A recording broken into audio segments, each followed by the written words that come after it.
संसद क्यों नहीं चल पा रही है? और ये मुट्ठी भर लोग जब प्रधानमंत्री कहते हैं, आपके हिसाब से कौन है ये? और क्या लोग कौन थे जो खुलेआम ये कहते थे कि भाई संसद में ऑब्स्ट्रक्शन करना भी हमारा लोकतांत्रिक अधिकार है? क्या पब्लिक सेंटिमेंट को समझने में विपक्ष नाकाम हो रहा है क्या संसद चलने देने में? और स्थितियां देखिए बहुत खराब होती जा रही हैं। अमेरिका की एक दूसरी अदालत है जिसने भारत के national security adviser Ajit Doval को नोटिस दिया। देखिए, कुछ संकट ऐसा है, कुछ लोग जो हैं संसद में हंगामा करने को लोकतंत्र समझते हैं। संसद में चर्चा के माध्यम से आप हंगामा करेंगे तो जांच होगी। अडानी है, वहाँ से शुरुआत तो कीजिए। अमेरिका ने इतना बड़ा केस दर्ज कर दिया वहाँ पे, उसके तो आप इसमें जेपीसी क्यों मांग रहे हैं? आप ये मांग क्यों नहीं करते कि इसमें एक सीबीआई जांच हो जाए? अलोकतांत्रिक काम भारतीय जनता पार्टी करती है। जिनके मन में बहुत आशंकाएं थी, उन आशंकाओं का निर्मूलन जो है।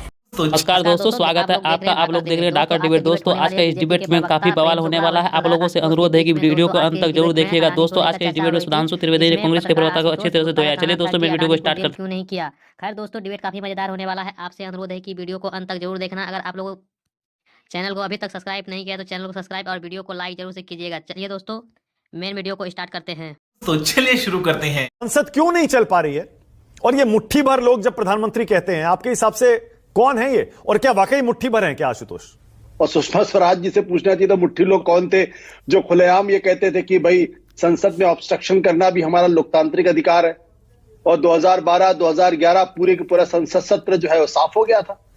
देखिए, संसद में विपक्ष अपनी आवाज नहीं बुलंद करेगा तो कहां बुलंद करेगा? सड़क पे आवाज बुलंद करेगा। संसद ये उसका अधिकार है बुलंद करने का। लेकिन महत्वपूर्ण सवाल क्या है?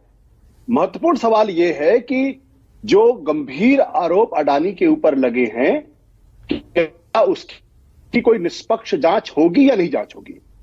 पिछली बार जब आरोप लगे थे तो यह कहा गया था कि प्राइवेट सिटीजन है, कोई बहुत बड़ा ठग है, उसने ये आरोप लगाए हैं। आज की तारीख में अमेरिका की दो संस्थाएं, जस्टिस डिपार्टमेंट और दूसरा वहां की जो सिक्योरिटीज एंड एक्सचेंज कमीशन है, उसकी तरफ से 2 मुकदमे दर्ज हुए अडानी के खिलाफ। मैं सहमत हूं और मुझे लगता है इसमें कोई असहमत नहीं होगा कि इसकी जांच होनी चाहिए। लेकिन आशुतोष, 10 साल हो गए बीजेपी की सरकार आए, केंद्र में 10 साल हो गए, कभी कोई मुद्दा 10 साल से मुझे याद नहीं पड़ता 1-2 सत्र को छोड़कर कोई भी सत्र चला हो।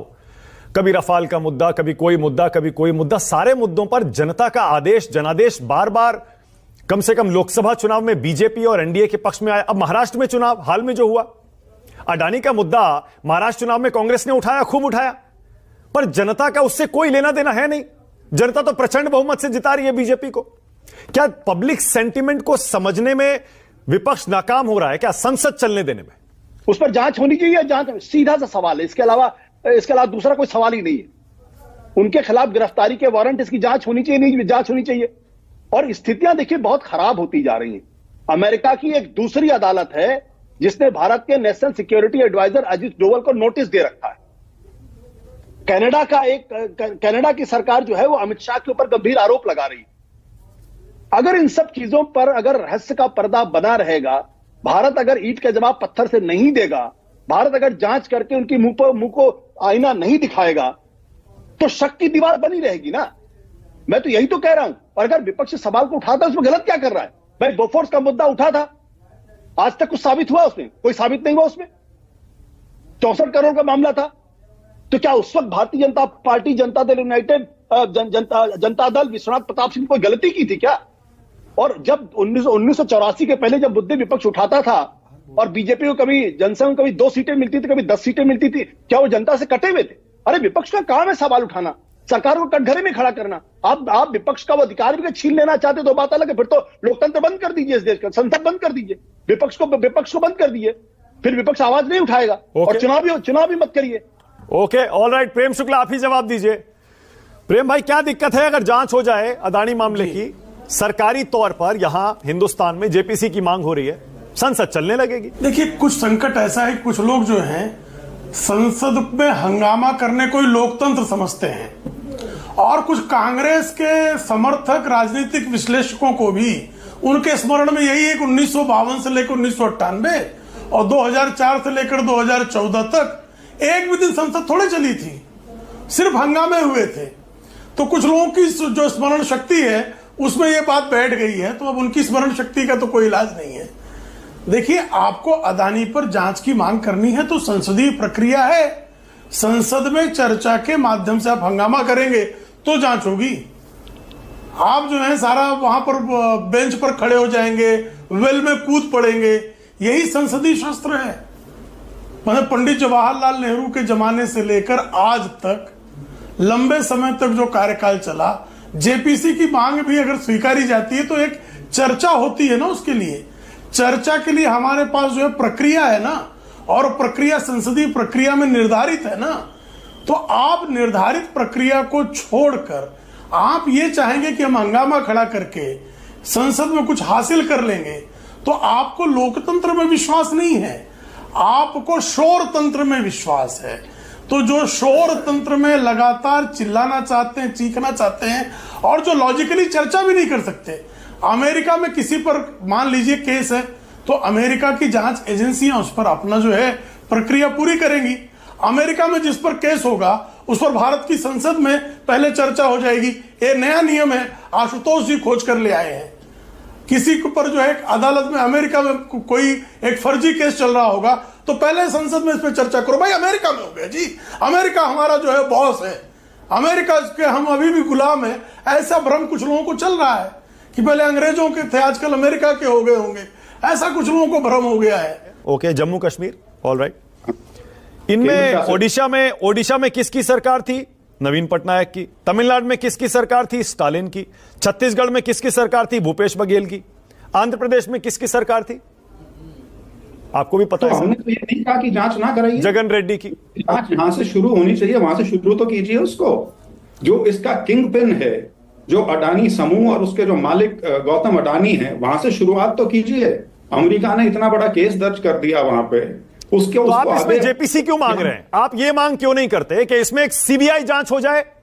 आप तमिलनाडु में अपनी सरकार, वहां आपकी सरकार है तमिलनाडु में, इंडिया गठबंधन की, आप क्यों नहीं कहते कि वहां पर एफआईआर लॉन्च हो जाए? एंटी करप्शन ब्यूरो है ना सर तमिलनाडु में। मुझे तो बड़ी हंसी आ रही है। यदि आप गवर्नमेंट की एजेंसीज की बात करेंगे, अडानी और उनके जो उनके खिलाफ आरोप है उनकी जांच करने के लिए, यदि आप सोचते हैं कि सीबीआई, ईडी, सेबी ये संस्थाएं कुछ करेंगी। सर मैं कह रहा हूं तमिलनाडु में आपकी सरकार है सर ब्रिजेंद्र जी, वहां एसीबी होगा, एंटी करप्शन ब्यूरो, हर सरकार के पास होता है, वहां पे एक एफआईआर लॉन्च हो जाए। ऐसा है, इस मामले में जो केंद्र में जो संस्था है वो केंद्र शासित जो आपकी पीएसयू है, सेकी, SECI, वो है। मामला राष्ट्रीय स्तर का है। इसमें एक या दो प्रदेशों के ऊपर आरोप नहीं लगाए गए सर। इसमें रिश्वत लेने में कोई राष्ट्रीय स्तर और लोकल स्तर थोड़े होता है। और जो सोलर कॉन्ट्रैक्ट है वो SECI ने दिया है अडानी की कंपनी को और अज्योर को। उसके बाद SECI की मदद से प्रदेशों के साथ समझौते किए हैं, और समझौते प्रदेश सरकारों के SECI के साथ हैं। आप तो लड़े थे महाराष्ट्र का चुनाव, यही तो कह रहा हूं। आप जनता से कहीं कटे हुए तो नहीं है। क्या हाल हुआ महाराष्ट्र के चुनाव में आपका? 50 क्रॉस नहीं किए। 90% स्ट्राइक रेट है बीजेपी का, 90%। मानक जी महाराष्ट्र को आप पार्लियामेंट से क्यों जोड़ रहे हैं? अगर हम जनता से कटे होते तो उत्तर प्रदेश में हम 37 सीटें जीतते भला। और आप देखिए मानक जी, कितने अलोकतांत्रिक काम भारतीय जनता पार्टी करती है। माननीय प्रधानमंत्री जी अगर ये देख रहे होंगे तो आपके माध्यम से मैं उनसे बोलना चाहता हूं कि 17वीं लोकसभा में आजादी के बाद वो पहली लोकसभा थी जहां पर डिप्टी स्पीकर नहीं था। 146 एमपी आप सस्पेंड कर देते। ओके, आज का दूसरा मुद्दा ले आ रहा हूं अब मैं। प्रेम शुक्ला बताइए जरा, ऐसा लग रहा है शिंदे गुट ने आपके लिए दिक्कत खड़ी कर दी है। वो कह रहे हैं हमारा सीएम बनाइए, बिहार वाला फॉर्मूला अपनाइए, हमें ही सीएम बनाइए। हमारे नेतृत्व में आप लड़े हैं, हमारे इस चेहरे पर। उनके सांसद हैं, मैंने उनका बयान बताया आपको भी। क्या होगा बताइए, किसको बनाएंगे सीएम? देखिए, एक सांसद का बयान जो है पार्टी का बयान मान लेना भी अतिशयोक्ति होगी। हम तीनों दलों के भीतर बेहतर समन्वय है। पहले लोगों को शंका थी कि भारतीय जनता पार्टी, शिवसेना और एनसीपी मिलकर चुनाव लड़ेगी क्या? मिलकर चुनाव लड़ी। फिर जीतेगी क्या? तो प्रचंड जीत दर्ज की। अब आशंका है कि मुख्यमंत्री शिंदे जी होंगे या भाजपा का होगा, तो वो भी आशंकाएं, इसका भी निर्मूलन हो जाएगा।